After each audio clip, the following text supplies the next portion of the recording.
السلام علیکم دوستوں. I am Ata ur Rahman from Ustad computer academy. دوستوں اس لیکچر میں ہم ہسٹری آف کمپیوٹر کے بارے میں جانیں گے اور یہ لیکچر بہت یونیک لیکچر ہے. اس کی میٹیریل میں نے بہت سے سورسز پیپر ریسرچ پیپر بک سے لیا ہے، تو کائنڈلی اس ویڈیو کو پورا دیکھیے گا. اس میں جتنی بھی ادوار ہے یا پیجز ہے کمپیوٹر کو وہ میں نے کلیکٹ کی ہے. تو چلو سٹارٹ کرتے ہیں. First generation,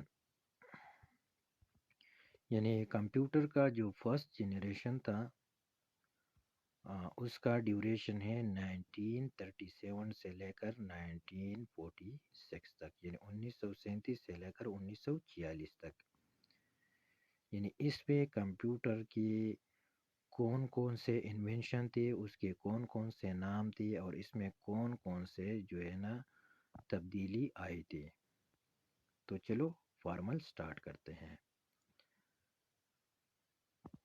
It is built by Dr. John Vinson Atanasoff and Clifford Berry. یہ دو جو بندے ہیں یہ اس کمپیوٹر کو انہوں نے بنایا ہے. ٹھیک ہے، یعنی فرسٹ اس کا جو کریشن تھا یہ ان دو بندوں نے کیا تھا. ٹھیک ہے، اور اسی ڈیوریشن میں اس کمپیوٹر کو اے بی سی کہا جاتا تھا، یعنی اتناسوف بیری کمپیوٹر، اے بی سی کمپیوٹر. جو فرسٹ کمپیوٹر تھا اس کو اے بی سی کمپیوٹر کہا جاتا تھا، جو کہ ان کے نام سے مسنود تھا. آگے جاتے ہیں دوستو. ان 1943 an electronic computer named the Glucius was built for military.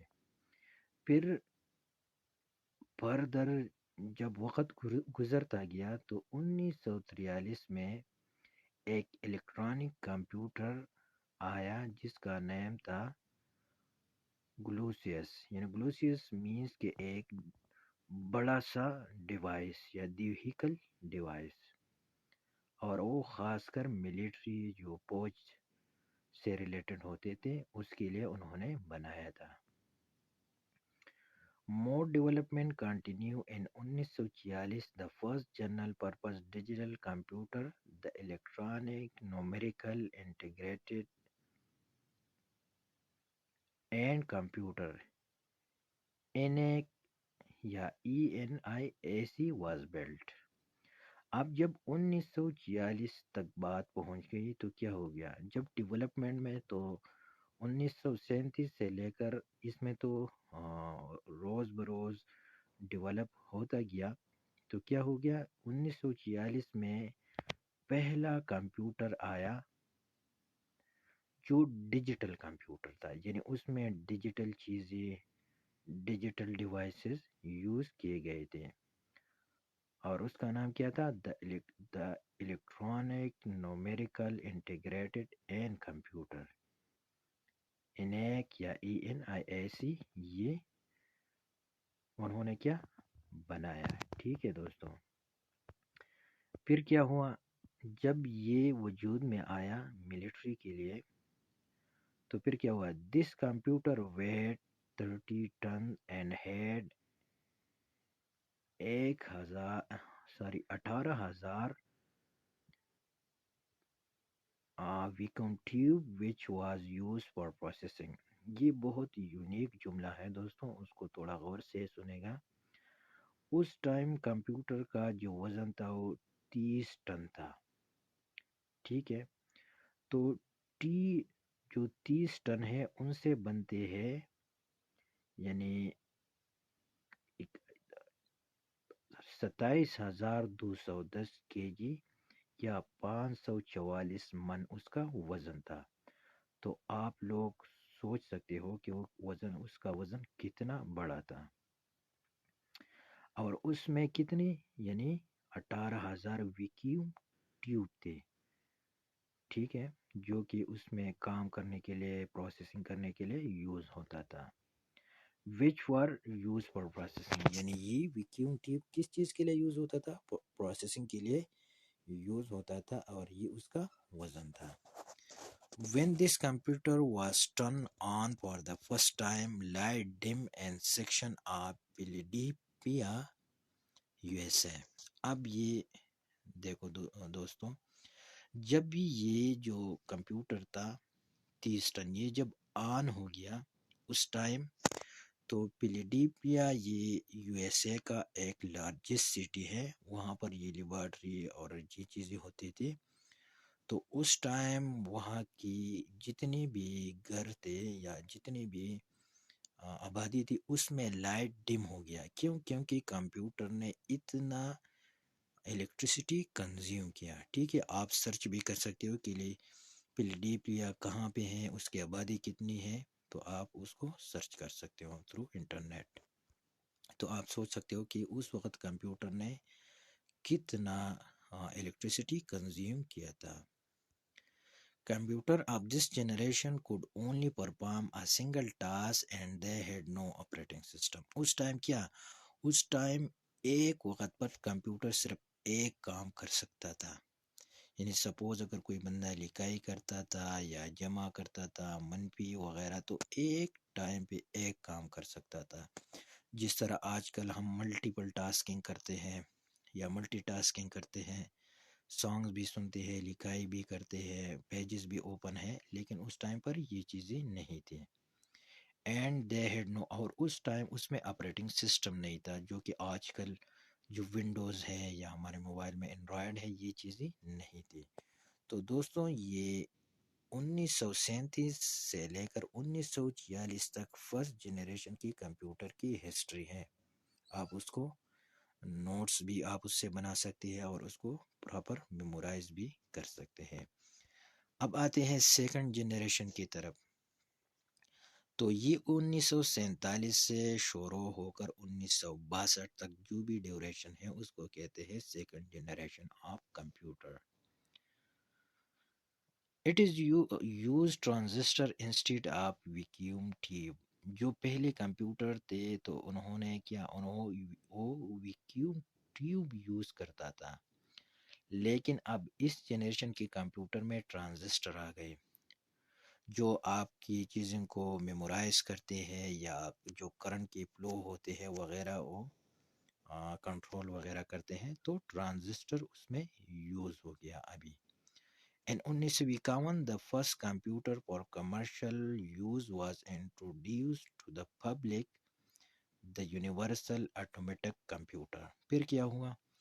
1951 میں پہلی بار کمپیوٹر عام لوگوں کے لیے، کمرشل لوگوں کے لیے کیا انٹروڈیوس ہو گیا کہ آپ اس کو یوز کر سکتے ہو، اور اس کا نام کیا تھا؟ یونیورسل آٹومیٹک کمپیوٹر، یونیویک یا UNIVAC. اس ٹائم پر 1951 میں اس کا نام یہ تھا. یہ بہت سے ٹیسٹ میں MCQs بھی آتے ہیں کہ 1951 میں کیا نام تھا، 1943 میں کیا نام تھا وغیرہ. In 1953 the International Business Machine IBM 650 and 700 series computer made their mark in the computer work. پھر کیا ہوا؟ 1953 میں پھر جو IBM ہم اس کو کہتے ہیں، تو انہوں نے اپنا سیریز سٹارٹ کیا اور انہوں نے کمپیوٹر کا جو ورلڈ تھا اس میں اپنا قدم رکھ لیا، اپنا قدم جما لیا. ٹھیک ہے، IBM یعنی انٹرنیشنل بزنس مشین جو تھا 650 اور 700 سیریز، یہ کمپیوٹر کی یعنی سیریز تھی، انہوں نے یہ ایجاد کیا. During this generation of computer, over 100 computer programming language were developed. تو کمپیوٹر کے جو لینگویجز ہوتے ہیں، جس طرح ہم کہتے ہیں C++, جاوا، C# ایٹسیٹرا. تو اس ٹائم یعنی جب IBM 1953 میں انہوں نے مارکیٹ میں اپنے آپ کو انٹروڈیوس کیا، تو کیا ہوا؟ تقریباً 100 سے زیادہ کمپیوٹر پروگرامنگ لینگویج ڈیولپ ہوئے تھے، وہ کام کر رہے تھے.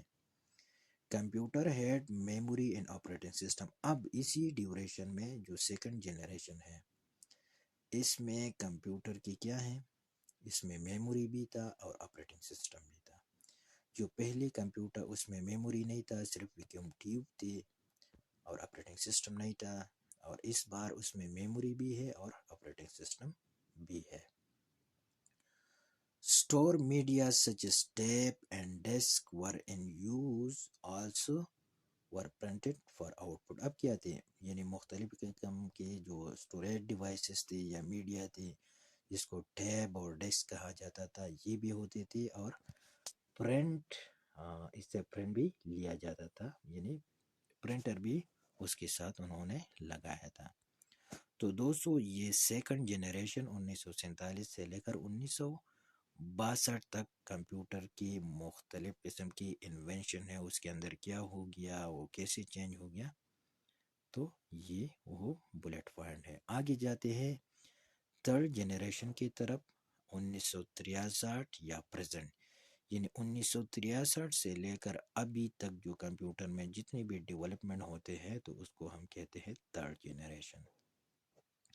The invention of integrated circuit brought us the third generation of computer. یعنی جو انٹیگریٹڈ سرکٹ ہوتے ہیں، انٹیگریٹڈ سرکٹ مین جس میں ٹرانزسٹر، رجسٹر، کیپیسیٹر وغیرہ سارے یوز ہوتے ہیں، جو کہ آج کل کمپیوٹر، موبائل فونز وغیرہ میں ہوتے ہیں. ٹھیک ہے، جب یہ آ گیا تو اس کو یہ تھرڈ جنریشن آف کمپیوٹر اس سے انٹروڈیوس ہو گیا. Computer becomes smaller, more powerful, more reliable, and they are able to run many different programs at the same time. اب کیا ہو گیا اس بار، کمپیوٹر آہستہ آہستہ اسمال ہوتا گیا. پہلے جو پہلے بار کمپیوٹر کا وزن تھا وہ 30 ٹن تھا، پھر آہستہ آہستہ ریڈیوس ہوتا گیا. اب آپ لوگ دیکھ سکتے ہو کہ یعنی آپ لیپ ٹاپ کو دیکھ سکتے ہو، پیپ ٹاپ کو دیکھ سکتے ہو، یا موبائل فون کو دیکھ سکتے ہو، تو یہ اسمال ہوتا گیا اور مور پاورفل مینس کہ ایٹ دا سیم ٹائم مختلف قسم کے کام کر سکتے ہیں، ڈفرینٹ کام کر سکتے ہیں، ڈیفیکلٹ کام کر سکتے ہیں، بہت اسپیڈ سے کر سکتے ہیں. ٹھیک ہے، ریلائبل یعنی اس کا رزلٹ بالکل ایکوریٹ ہے. And they are able to run many different program, اور ایک ہی وقت میں ڈفرینٹ پروگرام رن کر سکتے ہیں. یعنی آپ سانگ سن سکتے ہیں، یا اس کے علاوہ براؤزنگ کر سکتے ہیں، ورڈ میں کوئی لکھائی کر سکتے ہیں، ایکسل میں کوئی لکھائی کر سکتے ہیں، تو ایٹ دا سیم ٹائم آپ ڈفرینٹ کام کر سکتے ہوں. In 1980 Microsoft Disk Operating System MS-DOS was born, and in 1981 IBM introduced the personal computer PC for home and office use. اب کیا ہو گیا، یعنی 1980 میں جس کو ہم ایم ایس ڈاس کہتے ہیں یہ آ گیا، یہ آپریٹنگ سسٹم آ گیا. اور بعد میں 1981 میں آئی بی ایم نے کیا کیا، انہوں نے جو پرسنل کمپیوٹر تھے جو لوگ گھروں میں یوز کر سکتے تھے، تو انہوں نے انٹروڈیوس کیا کہ آپ کمپیوٹر کو گھروں میں یا آفیسز میں یوز کر سکتے ہوں. اس سے پہلے کمپیوٹر کا وزن بہت زیادہ تھا، وہ بہت ڈیفیکل تھا، لارج تھا، تو کوئی بندہ اس کو خرید نہیں سکتا تھا، بہت ڈیفیکلٹ تھا اس کے لیے. لیکن اب انہوں نے پرسنل کمپیوٹر جو عام لوگ یوز کر سکتے ہیں جس کا وزن اتنا نہ ہو، تو انہوں نے کیا انٹروڈیوس کیا ہوم یا آفیسز کے لیے. 3 years later Apple gave us the Macintosh computer with its icon driven interface, and the 90s gave us Windows operating system. اس کے بعد یعنی 1 year later، 1 سال بعد، تو 1982 آپ اس کو کہہ سکتے ہیں، ایپل نے اپنا جو میکنٹاش کمپیوٹر تھا جس میں آئیکن وغیرہ ہوتے تھے، انٹرفیس ہوتا تھا، تو انہوں نے کیا انہوں نے کریٹ کیا، ڈیولپ کیا. اور اس کے بعد 90s میں ونڈوز آپریٹنگ سسٹم ہمارے سامنے آ گیا. ٹھیک ہے، یعنی وہاں پر جتنے بھی لوگ تھے وہ یوز کر سکتا تھا ونڈو آپریٹنگ سسٹم 90s میں. ٹھیک ہے، اس سے پہلے جو تھا یہ ایپلز آ گیا، آئیکن ڈرائیور میکنٹاش، اور اس کے بعد ونڈوز آپریٹنگ سسٹم مارکیٹ میں آیا تھا. Storage media such as tape and discs were in use, also were printer for output. اب یہ کیا تھا، اس بار بھی یہ ساری چیزیں اس میں تھے. ٹھیک ہے، تو دوستوں یہ تھرڈ جنریشن یا پریزنٹ جو جنریشن ہے کمپیوٹر کی، یہ اس کی کچھ چیدہ نکات تھے. دوستوں یہ بہت اہم لیکچر ہے. جو لوگ کمپیوٹر کے ہسٹری کے بارے میں سرچ کرتے ہیں انٹرنیٹ پہ کہ کمپیوٹر کی ہسٹری کیا ہے، تو آپ لوگ بہت سے ویڈیو کو دیکھیں گے، لیکن یہ بہت یونیک انفارمیشن ہے جو کہ میں نے different website research paper سے لیے ہیں. تو پیپر پوائنٹ آف ویو سے یا انٹرویو پوائنٹ آف ویو سے بھی بہت امپورٹنٹ ہے. اگر ویڈیو اچھا لگا تو کائنڈلی سبسکرائب اور channel, also share with your friends and press the bell icon. اللہ حافظ.